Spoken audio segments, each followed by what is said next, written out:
สวัสดีทักทายทุกท่านค่ะส่งต่อเมนูง่ายๆค่ะ ต้มเส้นกลิ่นไก่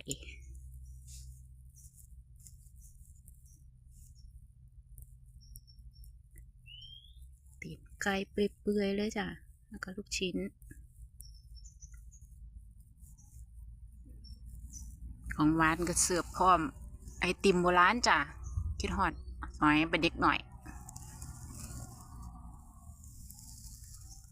พอดีออกจากสวนไปเจอพอดีจ้ะพอดีกินโดนแล้ว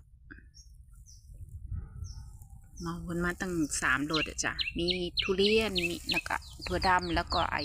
สลิมบ่กะทิสลิมมาจ้ากินแกงเส้นน้ำจันมาแกงเส้นแซ่บๆจ้ะ